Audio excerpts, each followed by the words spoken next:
అది తెలుసుకున్న will Smith సనాతన ధర్మం అంటే ఇంత గొప్పగా ఉంటదా అనేసి అప్పటి నుంచి ఏ ఇంటర్వ్యూస్ లో అడిగినా కోమా స్థితిలో ఉంటే యేసు ప్రభు వచ్చి ఆయనను ముట్టి బాగు చేశాడంట.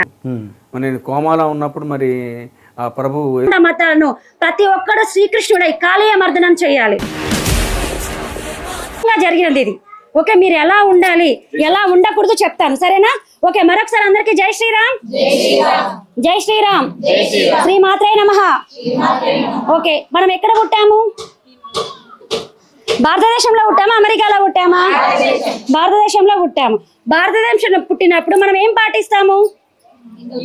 హిందూ ధర్మాన్ని పాటిస్తాము, లేదా మన సంస్కృతి సాంప్రదాయాలు పాటిస్తాము. మనకి హిందూ ధర్మం అంటే ఏంటో తెలుసు, హిందూ గ్రంథాలు అంటే ఏంటో తెలుసు, హిందూ పూజలు ఎలా చేసుకోవాలో తెలుసు.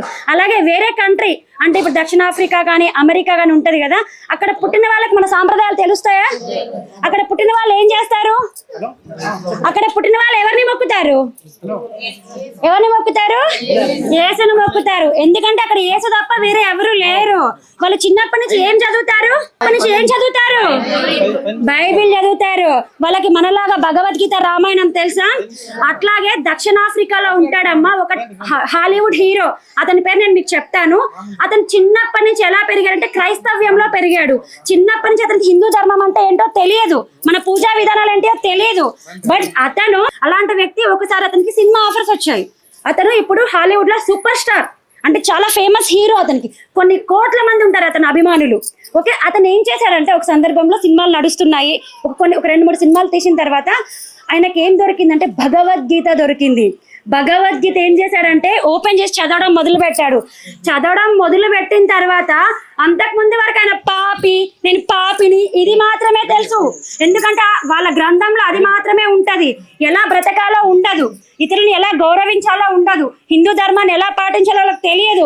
ఒక్కసారి ఆయన భగవద్గీత చదివిన తర్వాత, ఆయన పేరు విల్ స్మిత్ అమ్మ, హాలీవుడ్ సూపర్ స్టార్ హీరో. ఆయన పేరు ఏం పేరు? Will Smith. భగవద్గీత ఎప్పుడైతే చదివాడో ఆయన మొహంలో చూడాలి మీరు, ఆ ఆనందం కానీ కొన్ని కోట్లు ఇచ్చిన ఆనందం దొరకదు, ఆ తేజస్సు రాదు. ఎందుకు? చిన్నప్పటి నుంచి పాపంలో ఉన్నాడు కదా. అంటే ఏంటి? ఆ పాపి అయిన బైబిల్ చదవడము, చర్చికి వెళ్ళడం చేశాడు. ఒక్కసారి భగవద్గీత చదివితే ధర్మం అంటే ఏంటి, అసలు మనుషులు ఎలా ఉండాలి, ఎలా బ్రతకాలో అతను తెలుసుకున్నాడు. భగవద్గీత చదివినప్పుడు అక్కడ యుద్ధం జరుగుతుంది, కురుక్షేత్రంలో యుద్ధం జరిగినప్పుడు అర్జునుడు వెనక ఎవరు ఉంటారు? రథసారథి ఎవరు అర్జునుడికి? శ్రీకృష్ణ పరమాత్ముడు. అక్కడ ఉన్న కౌరవులు మిగతా వాళ్ళందరిని ఏం చూశారు? కృష్ణుని ఒక రథసారథి లాగా మాత్రమే చూశాడు. కానీ అతను వెనకున్నది ఎవరు? అర్జునుడు వెనకున్నది ఎవరు? రథాన్ని నడిపే వాళ్ళనే మనం చూస్తున్నాము, కానీ అర్జునుడు వెనకుని మొత్తం నడిపించింది ఎవరు? దేవాది దేవుడు శ్రీకృష్ణ పరమాత్ముడు. కానీ మిగతా వాళ్ళకి అది తెలియలేదు. ఇదంతా జరిపించింది ఎవరు? శ్రీకృష్ణ పరమాత్ముడు. అది తెలుసుకున్న విల్ స్మిత్ సనాతన ధర్మం అంటే ఇంత గొప్పగా ఉంటదా అనేసి అప్పటి నుంచి ఏ ఇంటర్వ్యూస్ లో అడిగినా they prepare an army, the greatest army that's ever been assembled, except that they don't know that God is driving Arjuna's chariot. నువ్వు నమ్మే మత గ్రంథం ఏది, నువ్వు విశ్వసించే మత గ్రంథం ఏది అంటే భగవద్గీత. గ్రేట్ఫుల్ గా చెప్తాడు, చాలా ప్రౌడ్ గా చెప్తాడు. నిజమేంటో తెలుసుకున్నాడు. అందులో ఉన్నదాన్ని కల్పితాలు, బట్ భగవద్గీతలో ఉన్నదేంటి? నిజం. నిజం ఎలా బ్రతకాలో నేర్పిస్తుంది భగవద్గీత. అయితే ఆయనకు ఒకసారి ఆస్కార్ అవార్డు వచ్చిందమ్మ. ఎవరికి? విల్ స్మిత్ కి ఆస్కార్ అవార్డు వచ్చింది.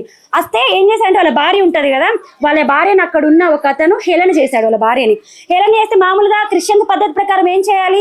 శాంతి శాంతి అని చెప్పి వాళ్ళు తప్పు చేశారు కదా, ప్రభువా వీరిని క్షమిపోము అని బయటకు వెళ్ళిపోవాలి. కానీ విల్ స్మిత్ ఏం చేశాడు?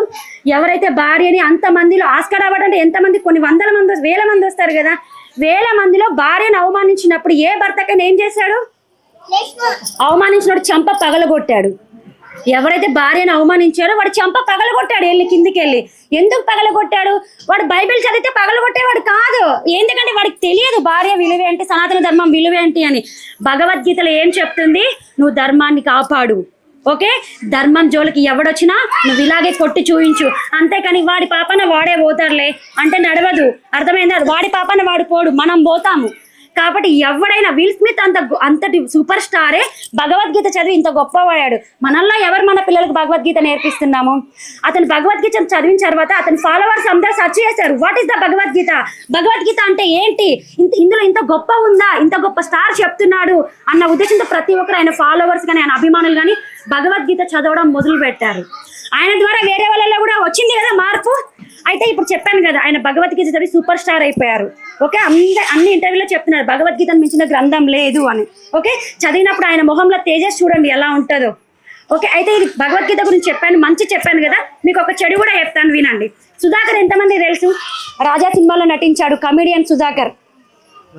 సూర్యవంశం సినిమాలో ఉన్నాడు, వెంకటేష్ పక్కకు ఉంటాడు కదా, కమిడియన్ ఉంటాడు కదా సుధాకర్. అతను హిందువా క్రిస్టియనా అమ్మ? తెలియదు కదా మనకి. వాడు సినిమాలు బాగుంటే వాడు నవ్విస్తాడు, మనం చూస్తాం అంతే. నాకు ముందు వరకు తెలిసేది కాదు, ఇప్పుడు నేను ఇలా చేస్తున్నాను కాబట్టి ప్రతి ఒక్కరు తెలుసుకోవాలి. అతను ఒక క్రిస్టియన్, ఫస్ట్ హిందువే, మతం మారాడు. ఎందుకోసం మతం మారాడంటే అతనికి ఆరోగ్యం బాగలేదు, ఆరోగ్యం బాగలేక కోమా స్థితిలో ఉంటే యేసు ప్రభు వచ్చి ఆయనను ముట్టి బాగు చేశాడంట. నేను కోమాలో ఉన్నప్పుడు మరి ఆ ప్రభు యేసు ప్రభు దయ వల్ల ఆయన ఆశీర్వాదం మళ్ళీ ఎంతోమంది చర్చిలో కూడా ప్రేయర్ చేశాను, నాకు చాలా చర్చిల్లో మళ్ళీ బయటకు వచ్చి నేను ఇలా మేము నిలబడగలిగానంటే మన ప్రభు దయ వల్ల. యాక్చువల్ వాడు బెడ్ మీద హాస్పిటల్లో ఉన్నాడు, హాస్పిటల్లో ఉంటే హాస్పిటల్లో ఉన్న వైద్యులు బాగు చేశారు. జీసస్ వచ్చి బాగు చేశారంటే నువ్వు హాస్పిటల్కి పోకుండా ఇంట్లో ఉంటే అప్పుడు యేసు బాగు చేశాడు. హాస్పిటల్కి పోయి నువ్వు మందులు వాడి అన్ని వాడి బాగు చేసి, ఓకే, ఇప్పుడు ఎవరు బాగు చేసినట్టు, డాక్టరా లేకపోతే యేసా అమ్మ? డాక్టర్. కానీ అతను ఏం చెప్పాడంటే అతని మెల్లో కూడా ఒకటి ఉంటుంది, మనం చాలా మంది ఏమనుకుంటామంటే సిల్వర్ కలర్ లో ఉంటుంది, అది హనుమాన్ లాకెట్ అనుకున్నా నేను ఫస్ట్ లో చూసి.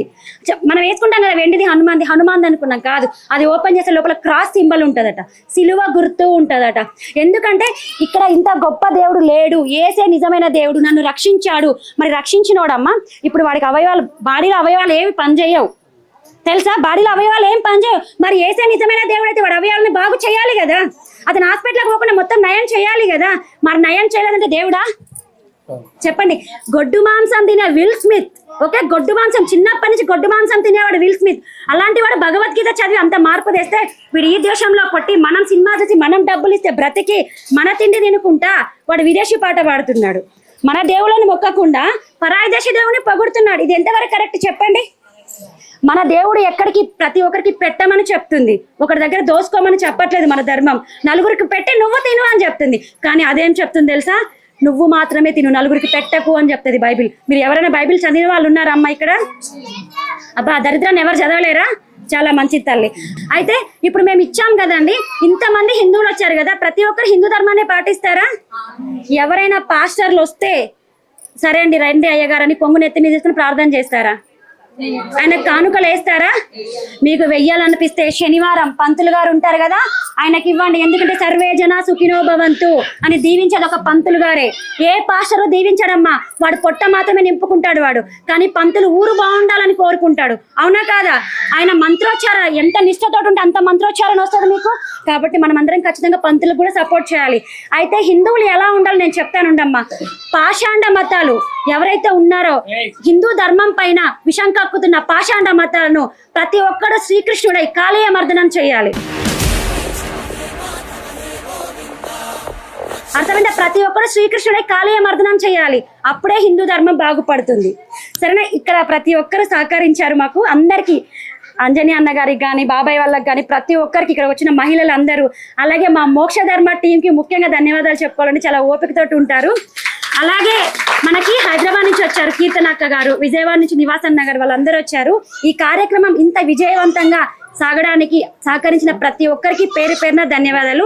అలాగే ఇక్కడ ఉన్న వాళ్ళు ఎవరు వెళ్ళకండి, మన మోక్ష ధర్మ తరపున ప్రతి ఒక్కరికి అన్నప్రసాదం ఉందమ్మా, అన్నప్రసాదం తీసుకున్న తర్వాతనే వెళ్ళండి. నేను చెప్పింది శ్రద్ధగా విన్నారు కదా. అక్క మీకు ఒక 2 నిమిషాలు చెప్తుంది, వినండి. నా అంత టైం తీసుకోదు, 2 నిమిషాలు చెప్తుంది. సరే, అందరికీ జై శ్రీరామ్.